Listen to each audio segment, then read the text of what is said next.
200 గజాల building friends ఇది. చూస్తున్నారు కదా, ఈ బిల్డింగ్ విషయానికి వచ్చేసరికి ఓనర్ దగ్గరుండి చాలా క్వాలిటీగా అయితే కట్టించారనమాట. ఎక్కడ రాజీ పడకుండా చాలా బాగా అయితే తీసుకున్నారు కన్స్ట్రక్షన్ స్టాండర్డ్స్ అన్నీ కూడా. అంతేకాకుండా ఇక్కడ 2 ఇన్నోవా కార్ సైజెస్ పెట్టేంత స్పేషియస్ కార్ పార్కింగ్ అయితే తీసుకున్నారు. అంతేకాకుండా ఇక్కడ ప్రతి మెటీరియల్ కూడా చాలా ప్రీమియం క్వాలిటీ బ్రాండ్స్ అయితే యూజ్ చేశారనమాట.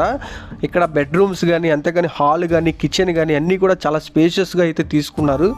అంతేకాకుండా అటాచ్డ్ బాత్రూమ్స్ కూడా చాలా లగ్జరియస్గా, చాలా స్పేషియస్గా అయితే రావడం జరిగిందనమాట. ఈ బిల్డింగ్ పూర్తి వీడియో లింకు మన కింద డిస్క్రిప్షన్లో అయితే ఇవ్వడం జరిగిందనమాట. ఖచ్చితంగా ఈ బిల్డింగ్ పూర్తి వీడియో చూడండి. అంతేకాకుండా వీళ్ళు ఇక్కడ వాడిన కలర్స్ కానీ, పెయింట్స్ కానీ అన్నీ కూడా అల్టిమా ప్రొటెక్ట్, అల్టిమా గ్రిజ్ అయితే వాడడం జరిగింది. ఎక్కడ కూడా రాజీ పడకుండా మంచిగా అయితే కన్స్ట్రక్షన్ చేశారు. ఇక్కడ చూస్తున్నారు కదా, ఇదంతా కూడా north side set back friends. అంతేకాకుండా ఇక్కడ మీకు చూడండి, కిచెన్ కూడా చాలా స్పేషియస్గా అయితే తీసుకున్నారు. ఈ బిల్డింగ్ కాస్ట్ విషయానికి వచ్చేసరికి వీళ్ళు ఇక్కడ 65 లక్షలు అయితే చెప్తున్నారు ఫ్రెండ్స్. ఫైనల్ రేట్ అయితే ఏమీ కాదు, మాట్లాడుకునే అవకాశం అయితే ఉంటుందన్నమాట. ఈ బిల్డింగ్ పూర్తి వీడియో కూడా మనం కింద ఛానల్ లింకులు అయితే పెట్టడం జరిగింది. అంతేకాకుండా మన ఛానల్ ఎవరైనా సబ్స్క్రైబ్ చేసుకోకపోతే ఖచ్చితంగా సబ్స్క్రైబ్ చేసుకోండి. ఈ వీడియో నచ్చినట్లయితే లైక్ అండ్ షేర్ చేయండి. మీ ఫ్యామిలీ ఫ్రెండ్స్కి ఈ వీడియోని షేర్ చేయండి. ఇది ఇవాళ వీడియో. Thanks for watching.